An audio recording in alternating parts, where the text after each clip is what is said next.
Hi, everybody. It's Trevor Hammond here with Sierra Pacific Mortgage.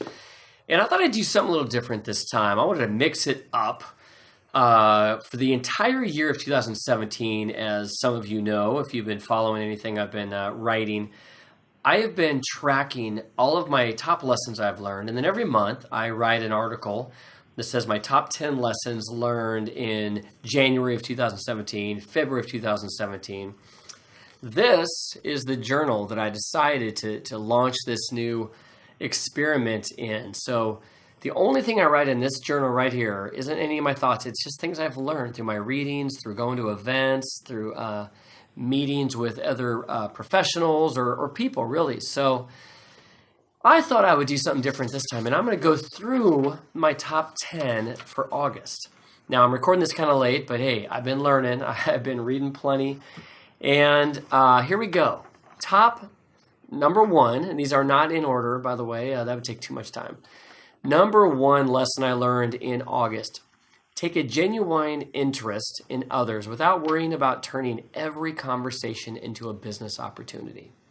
That hit me, especially when you're running a business or if you're in sales at all out there, or just looking at how is that person going to help me. And you can see it, right? When you're trying to talk to somebody, you can almost see them not really engaging. They're already trying to think of what they're going to say next. So that one really struck with me. Number two, be who you are and say what you feel, because those who mind don't matter, and those who matter don't mind. Great quote from the Dr. Seuss, Theodore Geisel. So I saw that posted.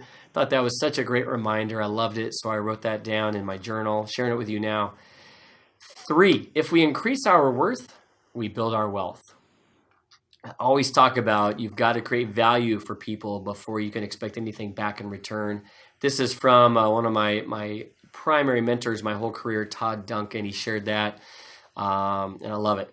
Number 4, what's the difference between actually committing to something versus simply wishing for something? A measurable result and a deadline. Those two ingredients are the difference between a commitment and just simply a wish. Number 5, it's never the market we're in that determines our success. It's the way we are in the market. And that is more wisdom from, yet again, Todd Duncan. Number 6, we are human beings, not human doings. It's okay to simply be sometimes. And I put in my notes on here, I did try that line on my wife when I was trying to watch some football recently, and it didn't go over quite so well. You know, there's always lots to do. So try that out. Let me know how that works. Number 7, information is useless until you put it into action. Could not be more true.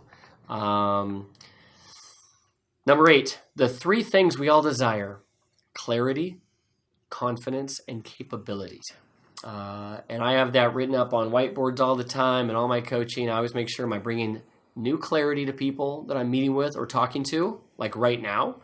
Am I helping build their confidence in some way, whether it's getting a mortgage or about their own future, their business, their own capabilities? Because the third one, capability, is skill set. Always learning how to do things better or new things that I never could do before. So clarity, confidence, capability. Number 9, you can't free yourself up to do what you should be doing if there's no one to free you up. This is a good reminder for myself, and always a reminder why I'm so thankful for my wife, Shannon on my team, who handles countless things for me so I can focus on my unique abilities, Mary Murphy, my operations manager at our mortgage team, and a slew of other teammates here that allow me to let go and free me up to do what I need to do and want to do so that I love what I do just about every day. I actually do. And number 10, are you ready? What you wish can only be accomplished by changing one person at a time. I love that. And I got to share where I got that from. The Greatest Salesman in the World by Og Mandino. This is part 2. If you've never read it, part 1, The Greatest Salesman in the World, these are 2 classics. And I recently just decided to pick it up and read it again. I've read it numerous times.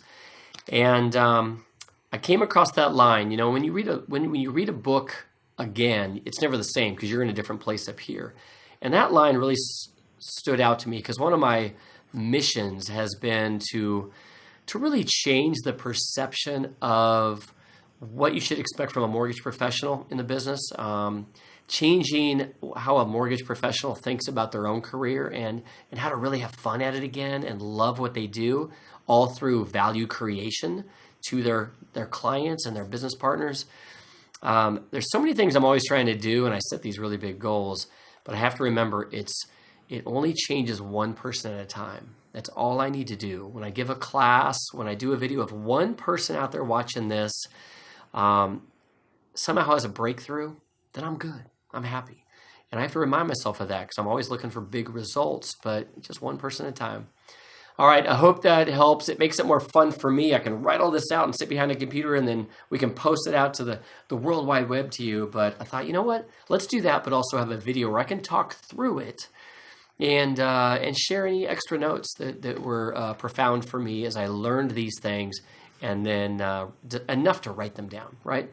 All right, take care, and I'll see you for the next month's one for sure. All right, bye-bye.